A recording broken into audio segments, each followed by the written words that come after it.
সিলিন্ডারে তো ডাকাত। আমি তো গ্যাস তো আমাদের চোখেই দেখি না, আমরা প্রায় 10 বছর ধরে গ্যাস চোখেই দেখি না।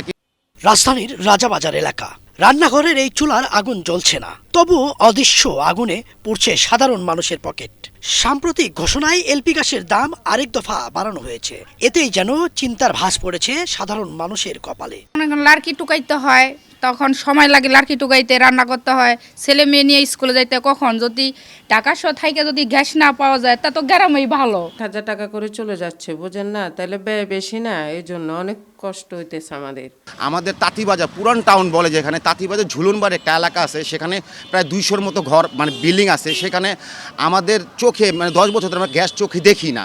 যদিও চোখে দেখে থাকি তাহলে রাত 12টার পরে আসার পর সকাল 6টা পর্যন্ত থাকে। যদি এর মধ্যে তারপরেও মনে করেন আপনার একটু মোমবাতি যেরকম ধরানো হয় সেরকম পরিমাণ থাকে। শহর থেকে গ্রাম সবখানেই এলপি গ্যাসের উপর নির্ভরতা বাড়ছে। এলপিজির দাম নিয়ে নৈরাজ্য চলছে এখন রাজধানী জুড়ে। সংকটের অজুহাতে নির্ধারিত দামের প্রায় দ্বিগুণ দামে বিক্রি হচ্ছে সিলিন্ডার। 12 কেজি গ্যাসের সরকার নির্ধারিত 1306 টাকার সিলিন্ডার কিনতে গ্রাহকদের গুনতে হচ্ছে 2300 থেকে 2500 টাকা। আমরা সবাই চাকরিজীবী ব্যাচেলার মানুষ, থাকি সকালবেলা ঘুমের থেকে ওইটা দেখি গ্যাস নাই, দুপুরেও নাই। তা আমরা তো অফিস শেষ করে আসি, আমাদের খুব সমস্যা। কিন্তু 1300 টাকা তো নাই, 1600 টাকা, 1800 টাকা, 2200 টাকা, 2300 টাকা এরকম কিনতে হইতেছে। ফজরের দিকে যখন 7টা বাজে তখন থেকে গ্যাস চলে যায়, গ্যাস আবার আসে হচ্ছে আপনার রাত 2টা থেকে 3টার সময়। মানে যখন গ্যাস থাকবে আপনি রান্না করতে পারবেন না। বলের ফের এটা ভোগান্তি আছেই, কিন্তু কম বেশি তো হবেই, কোনোটাই হয় না।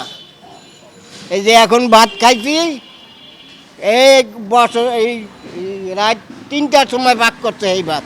ক্ষোভ প্রকাশ করে গ্রাহকরা বলছেন লাইনের গ্যাসের জন্য মাসিক বিল দিতে হচ্ছে, অন্যদিকে সিলিন্ডারও কিনতে হচ্ছে দ্বিগুণ দামে। এতে টান পড়ছে সংসার খরচে। ভোক্তাদের দাবি দাম নির্ধারণের স্বচ্ছতা এবং নিয়মিত তদারকি জরুরি। গ্যাস আসতে আসতে সেই রাতের 3টা 4টা আবার ভোরবেলা গ্যাসটা চলে যাচ্ছে, ঠিক আছে? মানে আমরা এই ইসের চুলা ইউজই করতে পারতেছি না। আমাদের দেখা যাচ্ছে ইলেকট্রিক চুলা না হলে সিলিন্ডার ইউজ করতে হচ্ছে। মানে 3টার সময় গ্যাস আসে, তারপর আবার ভোরবেলা চলে যায়। শান্ত ভাত আন্দা খাচ্ছি, রান্না করে অল্প অল্প করে ভাত আন্দা খাচ্ছি। জানো এত বড় খারাপ শালার বেটার কোনো ভোট দেয় কোনো লাভ আছে? এটা শাক আন্দা খাওয়ার পাই না, এটা কি সবজি আন্দা খাওয়ার পারি না, এটা ভালো মন্দ মাছ গোস্ত আনে খাবার পারি না। যাই যদি চাই আছি নিয়া করে ভাত না খাইতে পারি, নাই গ্যাস থাকে না পানি, আমরা কেমনে চলি বাবা কোন? ভক্তরা বলছেন নিত্য প্রয়োজনীয় এই জ্বালানির দাম সহনীয় না হলে জীবনযাত্রার চাপ আরও বাড়বে। 5 বছর আগেও গ্যাস খুব ভালো ছিল। এই বিগত দিন ধরে মনে করেন এই যে গরমের দিন আইলে মোটামুটি হালকা পাওয়া যেত, এই শীতকালীন আসার পরে একটু গ্যাস পাওয়া যায় না। এখন আমরা ওদের কাছে যাইতে হয়, ঠিক আছে? আগে ওরা আমাদের কাছে আসতো, এখন ওদের কাছে গেলেও গ্যাস বলে নাই। তারপর টাকা বেশিও চাইতেছে এবং কি বলতেছে গ্যাসও নাই।